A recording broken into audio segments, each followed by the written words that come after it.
Alrighty, welcome back everyone. You're coming in for our second set here at the wonderful PRM Ballroom. If you're just joining us, hello, I'm Cake. I'm joined here by Roku, and we've just witnessed a real banger of a set. But we've got another one coming up. We have Zaveid on Zooey and Jebac on Able / probably Uno, a couple of games in. We got some advice going in the chat at the moment about how to deal with Zaveid and his shenanigans. So I guess to kind of start this one off, we were just talking a little bit. You have been playing Jebac a little bit recently. What can you tell us about his playstyle? Well, I think Jebac is one of the more interesting, if that makes sense, Ables. No shades to any other Able player out there, but I feel like he employs some tricks, if that makes sense, that others don't. I know that he has a few really nice, lesser-known setups, both midstream and in corner, using wings and follow-ups to use some kind of safe options that don't have a huge reward, but have confusing outcomes, which can confuse the opponent into taking a wrong option. Thankfully, these are not options that cost him any life, so they are pretty much free to do as long as you're willing to perhaps, give up your position. Excuse me. One of them is a very nice cross-up setup that I know Jebac likes to use in the corner.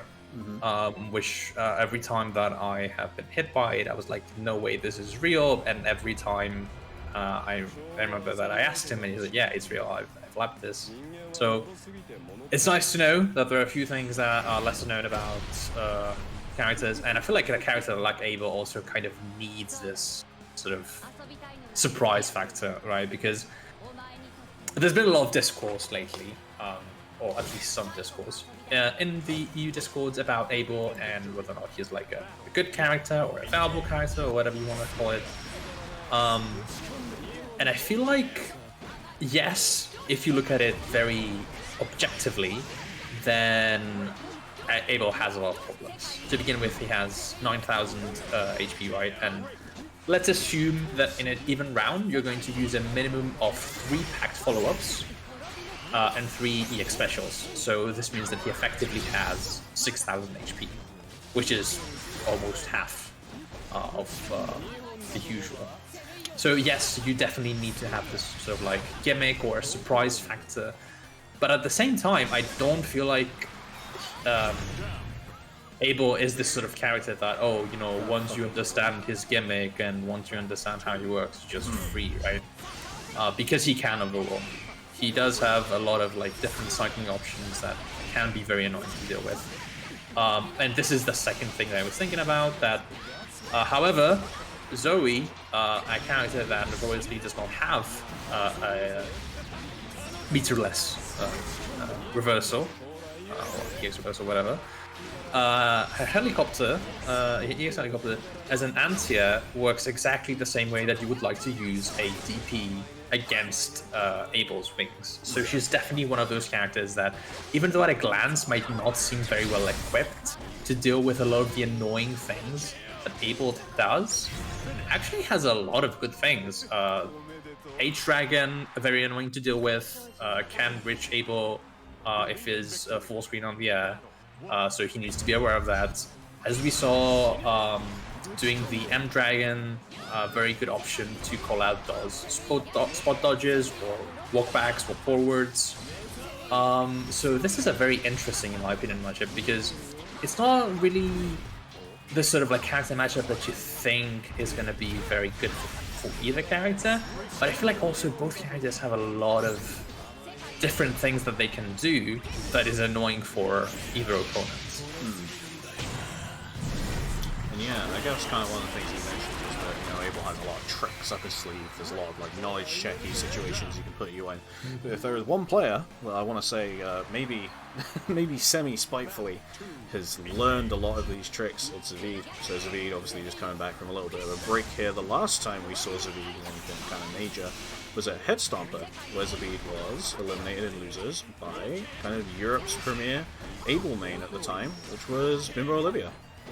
So, yeah, definitely one who is knowledgeable at this matchup, despite the results of that set, and we've seen some of that knowledge come in here already. One of the things that you were talking about, of course, with the aerial spinning slash, Zoe's kind of DP equivalent, is while it's not a full-on DP, it does kind of act as one for the situations that you want to be using it in this matchup. And yeah, Zaveid, you don't want to be testing his reactions that much. He's more than happy to call you out for doing your dive kicks and whatnot. But unfortunately, not going to be able to react to this OD here. And Abel with OD is very, very, very scary. But yeah, just going to catch the button mash here. Bring this one up. So one of the things that I very quickly identified as different from what I feel like I'm used to compared to any Abel and Jebak as well, is that he has not been using the 5U pack follow-up and has been going more for the 8. Yeah. Which, yes, it does give you this hard knockdown, but I'm not so sure specifically when playing against Zooey whether or not you would always want to go for that instead of going for the extra damage. Because again, as we said, Abel, a character that in a well-rounded match is going to be closer to this 6,000 HP total. So you really want to capitalize on your damage capabilities wherever possible. And this is one of the things that is, you know, kind of supposed to be the tool that Abel has in order to sort of mitigate his health loss, is that the packed follow-up does a lot of damage. It makes so that a singular fireball hit or hitting Rekka or your command throw is going to do a lot of damage regardless. However, it just feels like, to me, the way that Jebak plays is a little bit scared. And I think this is consistent with wanting those hard knockdowns. Now, at the same time, I'm not saying this is just like the only thing that's happening here, because Zaveid has been very much prepared to deal with a lot of those options. That is actually great use of the helicopter, in my opinion. I did not think of that at all, and it was just very clean answer to the M5 which is, you know, a notoriously, it's not like an insane button or anything, but it's a notoriously annoying button to deal with. That's nice back shift. So that's something I was actually wondering there, if the back shift is going to beat that situation that Jebak has been forcing, because like Saki gives an opinion that I was actually about to give, which was that, you know, these 8Us actually, you know, result in a different knockdown. They result in that hard knockdown that puts you right close to Abel. And the situation that we've seen is actually Jebak wants to reset with that plus on block dive kick, which is kind of free against Zoe because she doesn't have a proper reversal. But currently Zaveid running away with this one with 4-0 up already. I'm kind of anticipating the switch, and yep, there it is. So we're likely seeing Uno coming out here. 2 Uno sets in one day. That's never happened before. At the same time, I understand that, because yes, there's just so much damage coming out from those 8-dragon conversions. And Zaveid has been just very much on point with getting conversions through pretty much anything, whether it is an 8-dragon mix-up, whether it is an Erzua, or just a plain old counter hit, has been just very much on point with his conversions. So that, having that smaller life pool can be extremely annoying and can result in this very few quick, really just lightning fast rounds with Bear through. At the same time, I think that it's up to Jebak to just take a breath, be a little bit more methodical and slow in the way that he approaches both neutral and defense, and it's up to him to bring it back. And this is kind of the thing, like Uno is a pretty good kind of mental counterpick choice here, because the way that he wants to really be playing on a baseline level is you want to kind of sit back in neutral and see where it gets you, see what your opponent's habits are, see how you can exploit them, know when It's good to go in when it's good to hang back. So I think the Uno here is pretty good because, yeah, that mental reset after that very quick 4-game loss is something he wants here. But we're seeing him currently kind of close to Chip. Zaveid sitting over just over half health. No meter on the side of Zaveid. So wants to see maybe if he can get in and use a bit of that meter. He does manage to find his way in with the M fleeting sparkly options. Chip point is here, and surprisingly, does not die just then, but is going to die here from that L Dragon. And Zaveid has just been very comfortable with just being at this long range, close to mid-screen or full screen, and just charging 5U, dealing with the projectiles and full screen options, whether it is Belial's projectiles or Uno's Big Diver, in a very comfortable way that just, only furthers his game plan, and that's just really nice to see. At the same time, see a little bit more of action here coming from Jebac. Is going to apply some really nice corner pressure, and is finally close to take this round, but is going to get hit. So into a corner combo. Doesn't have any cooldowns. Just good tech on the throw. Next interaction still kills thanks to that SSBA though, and that OD nearly gone as well. The OD gonna leave here. Nice, easy finish up here for Zaveid.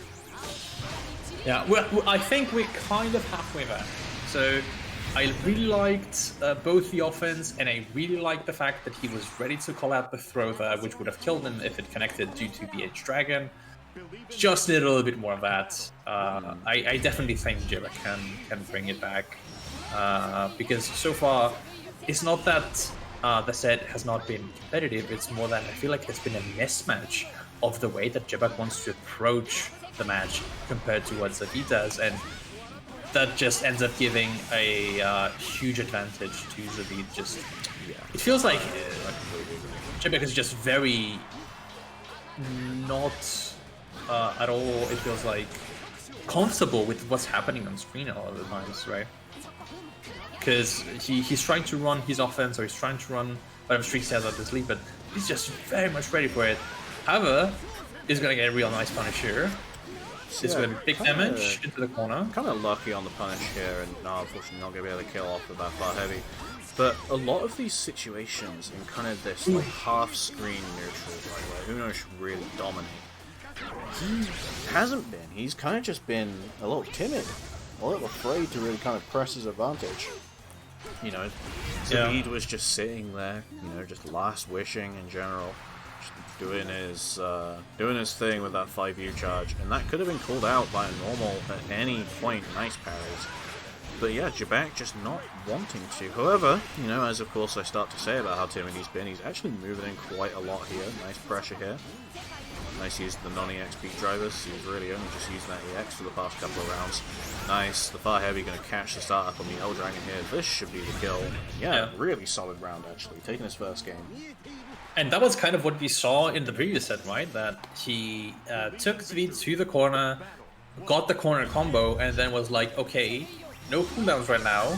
Let me just hang back, chill in this space where I'm very comfortable. You only have All Dragon, and you can't really do All Dragon when you're cornered like this. So let's see what you got. I'm just gonna keep throwing these, ranged options, and it's up to you to have the proper response to them. And I really like that. And it feels like this is a little bit of momentum that he definitely needed, at least psychologically, because now he's been very much on the forefront, on the offense in the past 3 rounds, and he keeps up with it right now. And unfortunately, this is the range where L Dragon is going to prevail. Oh, and this is something I actually considered there, but Jebac's showing it off a little bit, just using that L Spiral Spear, cancel out the Dragon, and then respond with projectile of his own. However, currently getting Armageddon. Okay, I have a question that is completely irrelevant, but I need to know. Is Zooey riding a dragon, or is she merging with a dragon? She is the dragon. Okay, then I understood it properly. Okay. My guy, I need to get you on that Grand Order high level when you get there, right? Yeah, close. Yeah. 145 rank. I'm about that. I'm about to get, yeah. But I've always been wondering that, like, from the first time that I see Zoe, it's like, is she the dragon, or is she riding the dragon? It's a wacko design, I guess, yeah. But yeah, we're seeing a lot of back and forth now, and we're seeing a lot more willingness from Jebak to take the offensive, which obviously I really like. And he has started certainly a lot more competitive now. The XP driver just going to help him bring into the corner. Zaveid, big fan of that backdash. Doesn't actually get called out in the corner here, but 50 meter available for both players, are really kind of in a similar situation. Back going to spend a little bit on the rush, however, Zaveid going to strike straight back, bring him to the corner. No conversion off of that, unfortunately, but the fleeting spark as an anti-air is going to work out for him. Yeah, and it's we saw this on the previous set. Like, fleeting spark is just an option that you always need to be aware of because it changes the way that a lot of interactions that happen with different characters would work. And I really like the delayed big drivers here from Jebak because it's exactly it's exactly what we like interrupt and just mention something that I'm anticipating is going to happen at some point. So Zoe's last wish, her 5v follow-up, is invulnerable, right? Invulnerable to strikes, invulnerable to all sorts of projectiles. While Jebak has been sniping it with these beat drivers, something that she can just do is just turn the situation around right on you, and I believe actually still hit Uno from that sort of distance sometimes. So yeah, just hit kind the of expecting to see that extended health box there, yeah. But that was exactly what I wanted to touch on upon. So you completely, you know, covered my point. I don't have to say anything, so that's good for me. Let's talk. Sorry, no.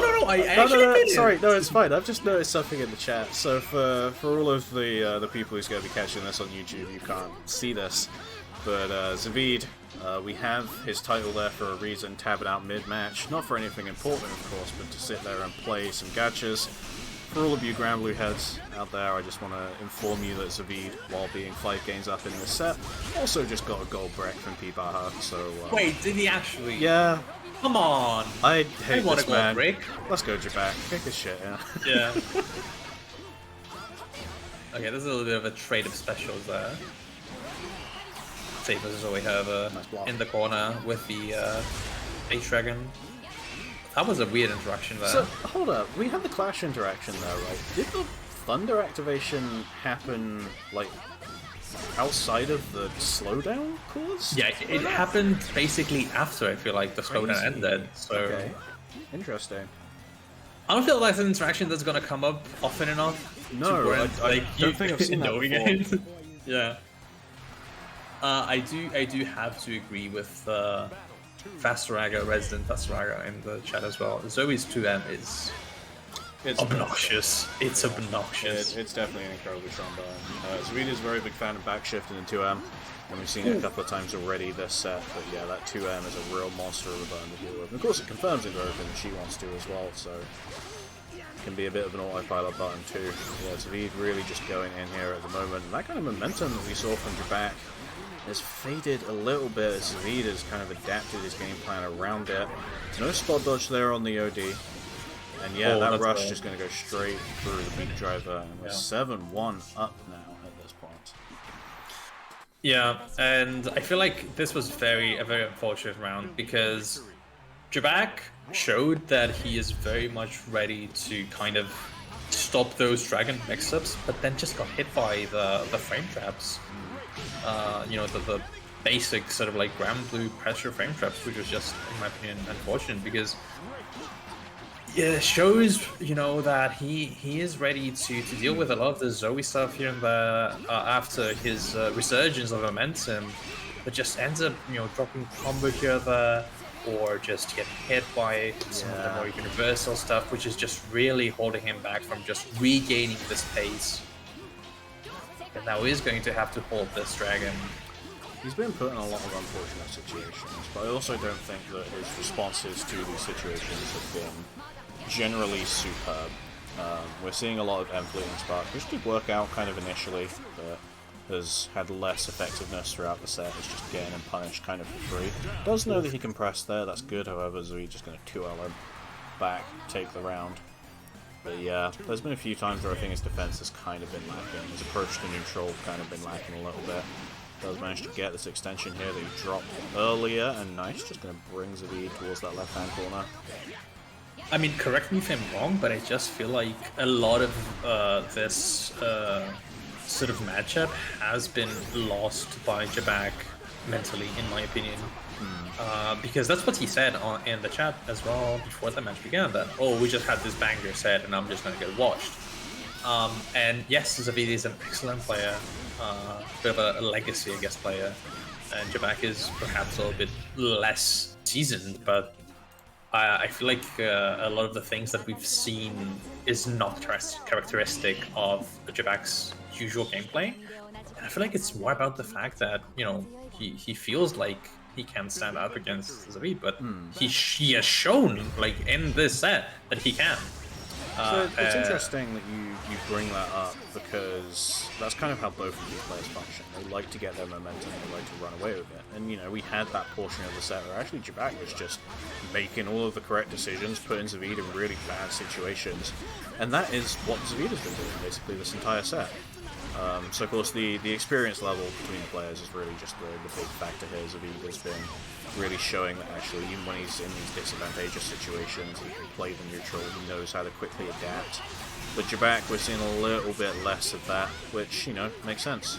Jebac, kind of newish still to the game. I say newish, kind of within the past year. Beginner Brawl champion, actually, I believe. So, as Light pointed out as well. But yeah, I mean, I understand that the dynamic in this sort of matchups can be awkward. But especially, I feel like when you're one of those like intermediate or, you know, more beginner players, it's very important that you don't doubt yourself too much. Yes, I understand that experience and legacy and whatever is important, yes. But if you don't believe that you can win the match, you have evidence when it's for real. I mean, I know, because I struggle with it myself as well, right? So you definitely need to, like, yes, it's not about like having a huge ego and say, oh, I can beat everyone and oh, I'm the greatest, but there needs to be a balance, for sure. And I feel like this is why I kind of wanted to kind of bring this mental side of things up, is because I think this is just a huge thing that people always need to be aware of. Like, fighting games are about mentality by a huge point. Like, it's just one of the more important aspects of fighting games, because it's always against the player, right? Like, it's always a 1v1. Both of you are dealing with the same sort of anxieties, the same sort of thoughts. Yes, sometimes your opponent is going to be more knowledgeable, you're going to have better reactions and everything, but in the grand scheme of things, that doesn't mean too much, I feel like, as long as you're able to bring it back. However, at the same time, I do want to highlight what you said. Zaveid is a player that has been showing this amazing streaks of momentum, nearing now into set points. If he does not close it, it's going to very possibly be the one of many, which is very hard to bring it back against those players that play fast, you know, are going to hit you with bad situation after bad situation, H-Dragon mix-up after H-Dragon mix-up, and now, yeah, Jebac on his last little bit of health left is going to get thrown and is going to die for the set, unfortunately. Yes, this was much more of a short-lived set for sure from the previous one, but I still feel like this was a very good showcase of Zooey stuff, and also of just the different dynamics of these sets, right? Yeah, for sure. And I mean, you see a set like this, obviously, especially coming after a maximum game set. You know, you see a set like this where the score is, you know, 10-1, 10-2, or sometimes even 10-0, and you can sit there and think, oh, well, that was a wash. You know, why am I sitting there? Why am I playing? Why am I devoting time out of my evening?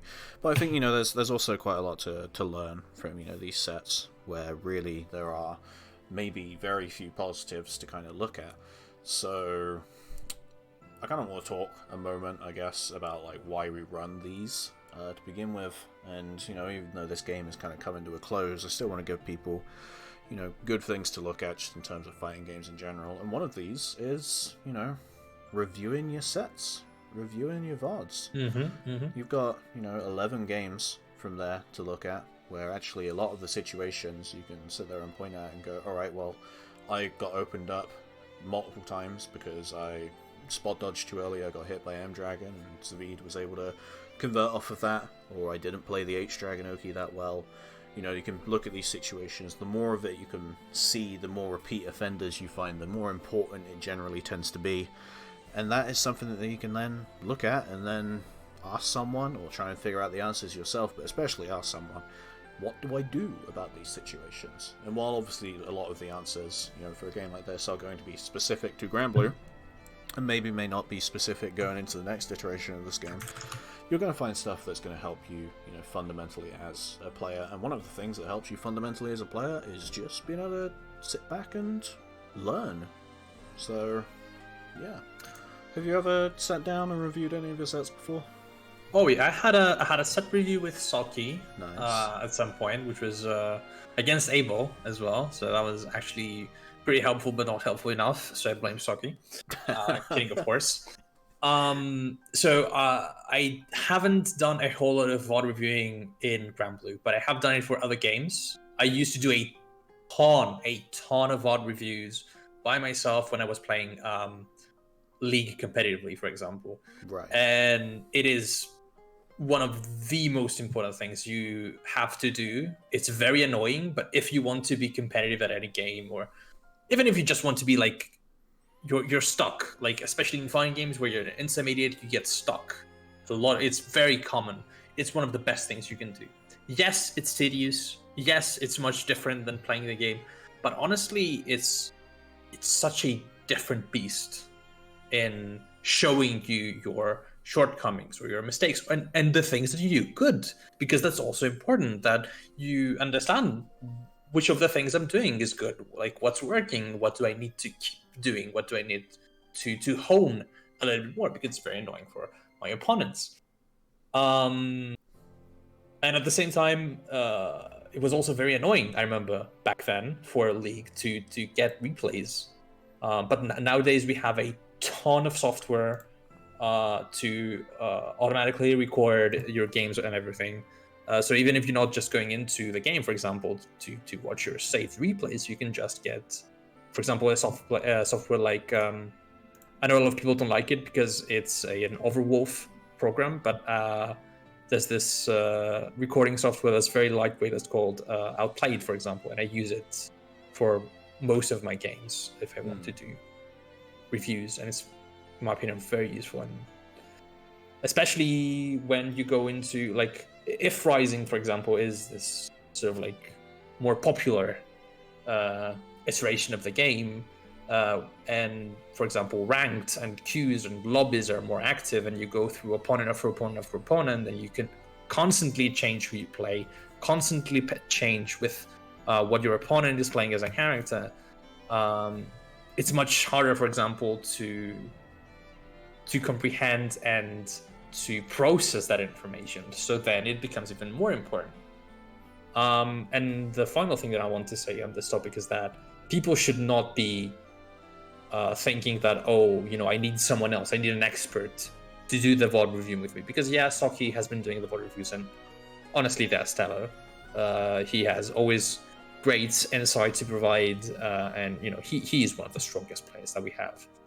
But it doesn't mean that you need someone like Saki, that you need an expert to be with you to say, oh, this is good, this is bad. When you're out of the game and you can watch the replays again and again, it's so much easier to understand what's going on, to understand what you did wrong, to ask yourself, why did I do this? Why did I not do this other option? And all those things. So yeah, I mean, this is obviously a little bit, I guess, of an advice for myself as well, because I said I haven't done a whole lot of reviewing for Ground Blue, but you should not be afraid. It's a great thing to do if you want to get better, if you're like serious about your improvement. It's something everyone can do by themselves. Worst case scenario, just hop on the Discord here on the server with someone else and say, yo, let me like stream a couple of matches to you and we can maybe review them. People are going to be willing to do that, for sure. Yeah, no, I bet you basically covered just about everything that I was going to say, and to kind of wrap things up, I'm going to use that as a transition. You've been watching the Promenade Ballroom tonight. We do 2 first to 10 sets every Tuesday and Thursday here at 10 p.m. CEST. Discord link that you see on the screen right now will bring you to the Discord where you can sign up, and those sign-ups go live Monday at midday Central European time every single week, although we're going to be taking a little bit of a break after the next couple of weeks, as we transition into Rising. Same thing with the weeklies. But yeah, !Discord if you're not in the Discord already and want to be a part of that. Speaking of the weeklies coming up on Saturday, 8 p.m. Central start. Been a little bit sparse as of recent, so we're playing around with kind of longer formats. We'll be running more first to 3 sets, so if you want to get those games in and you want more games in your sets, then that is where you want to be. Hey, but hopefully tomorrow's presentation of Rising is actually going to be a banger, and everyone's going to be excited now and get back into playing more of those brackets. Hey, because I feel like a lot of the drop off right from the brackets has been because there was a little bit of dooming about the future of the scene, right? Which is understandable, but at the same time, hoping for a lot of entrants, banger news, and more first tens. Yeah, for real. And hey, if you are feeling particularly inspired after tomorrow's presentation, there is a bracket in the evening for you. Womble weekend starting at 8:30 Central. The weekend always kicks off with this event. And yeah, make sure you show up if you feel like tomorrow's event rejuvenates your spirit towards the game. And yeah, speaking of that event, I don't have a graphic for it, but as I mentioned earlier, going to be restreaming the event over on Virum's channel tomorrow with myself, him, and Saki providing commentary. Surely I'll be awake. Surely I'll be awake as well, right? Yeah. Surely it's not going to be like a caffeine fest or anything. For real. But yeah, we're going to close things out here tonight. Thank you for joining us. We'll be back on Saturday for the weeklies. Of course, I've been Cake. I've been joined by Roku. Thank you, of course, for coming back on for commentary again. Always a pleasure. Catch you in the next one. Thursdays are the bangers. Thursdays is my free day. Love doing this on Thursdays, honestly. So let's have more bangers on Base Rambler and beyond. Hell yeah. And with that, we will end things here for tonight. Take care, everyone, and have a wonderful rest of your night. Bye.